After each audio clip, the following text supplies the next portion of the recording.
Sakit hati karena sering dimarahi menjadi motif seorang pria tega menghabisi nyawa ibu kandungnya.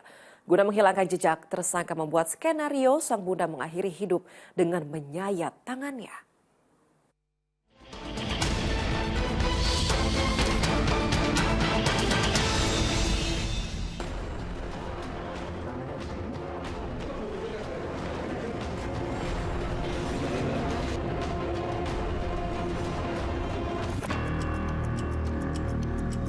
Kematian seorang wanita bernama Umi Kalsum di Kudus, Jawa Tengah menghentakkan warga. Bagaimana tidak, warga desa Jekulo itu ditemukan tak bernyawa dengan kondisi mengalami luka sayatan pada pergelangan tangannya. Jasad wanita berusia 52 tahun itu pertama kali ditemukan sang tetangga yang hendak mengantarkan sayur. Di sisi jasad korban ditemukan sebilah pisau. Diduga ia telah mengakhiri hidup. Namun polisi tak serta-merta menetapkan penyebab kematian korban karena bunuh diri. Ada sejumlah kejanggalan ditemukan, di antaranya luka memar di kepala. Selain itu, putra sulungnya bernama Anang Budi juga bak hilang di telan bumi sejak jasad sang bunda ditemukan. Tak berselang lama, polisi yang mencari keberadaan Anang Budi mengamankannya ketika mengalami kecelakaan tunggal saat berupaya melarikan diri. Kecurigaan polisi pun terbukti. Pria berusia 32 tahun itu akhirnya ditetapkan menjadi tersangka setelah mengakui perbuatannya. Ia tega menghabisi wanita yang melahirkannya itu dan membuat alibi seolah korban meninggal akibat bunuh diri.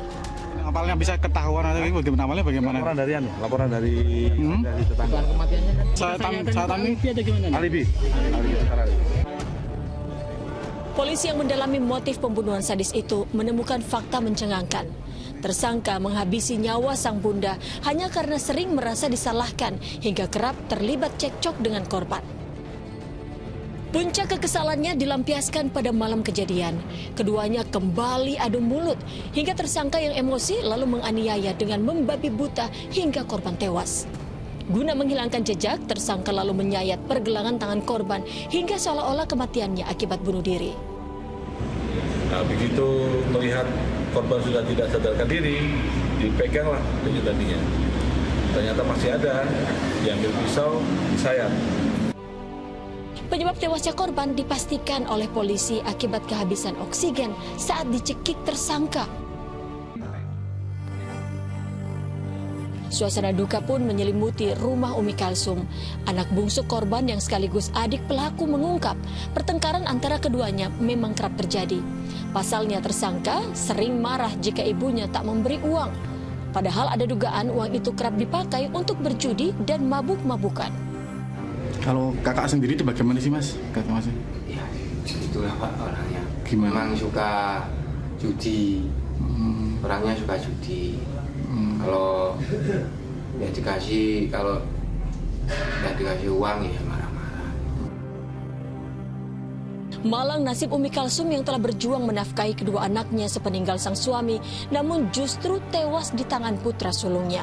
Ibarat kata pepatah, air susu dibalas air tuba. Namun hukum tak menutup mata. Tersangka dijerat pasal pembunuhan dengan ancaman pidana 15 tahun penjara. Tim Liputan melaporkan.